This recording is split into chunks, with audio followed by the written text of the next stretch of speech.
আসসালামু আলাইকুম। ঠিক এই মুহূর্তে মেঘনা পার হচ্ছে একটি তেলবাহী ট্যাঙ্কার, অয়েল ট্যাঙ্কার বলি এগুলোকে আমরা।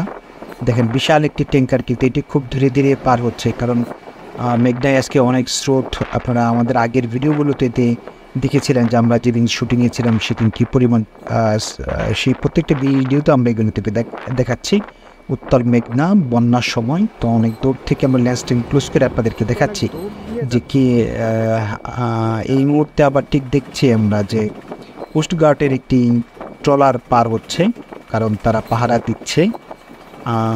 এখানে আমরা আপনাদেরকে দেখাচ্ছি যে আরেকটি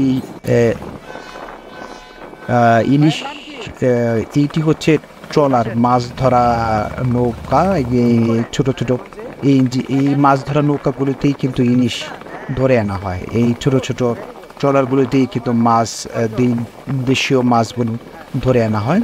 তো সেই জিনিসটি আমরা আপনাদেরকে দেখাচ্ছি।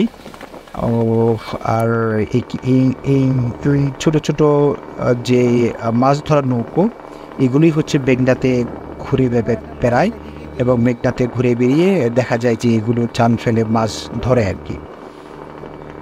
তো আমরা আছি এখন হচ্ছে ইলিশা।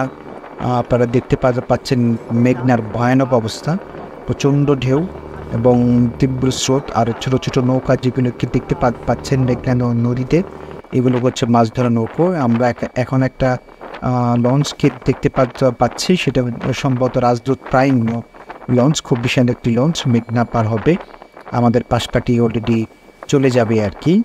তো সেটি এখন পাশ কাটিয়ে কিন্তু মেঘনা আমাদের দোয়েল পাখির 10 লঞ্চকে পাশ কাটিয়ে চলে যাচ্ছে হচ্ছে রাজদূত প্রাইম। এটা ঢাকা খালিগঞ্জ ইলিশার আর একটি বিখ্যাত লঞ্চ। আজকে অনেক ঝড়পন্ন আবহাওয়া বইছে এই মেঘনায়। তো ভালো থাকবেন, দেখা হবে পরে কোনো ভিডিওতে। আর যদি আমাদের ভিডিওটি ভালো লাগে, অবশ্যই আপনারা আমাদের ভিডিওতে লাইক করবেন, কমেন্ট করবেন, শেয়ার করবেন। ধন্যবাদ।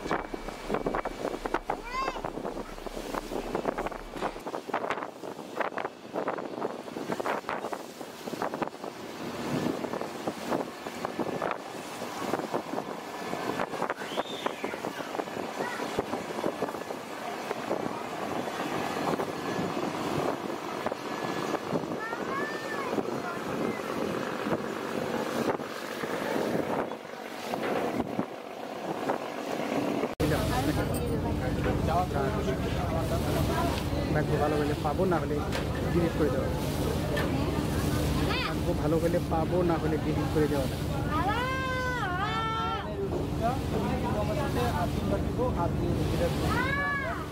সকাল রাতে খুব পার্থক্য শুরু করে একবার আমি 7 দিন দেখবো, দেখি প্রোগ্রেস না দেখি আমি ওই উত্তরে দেখাতে হবে।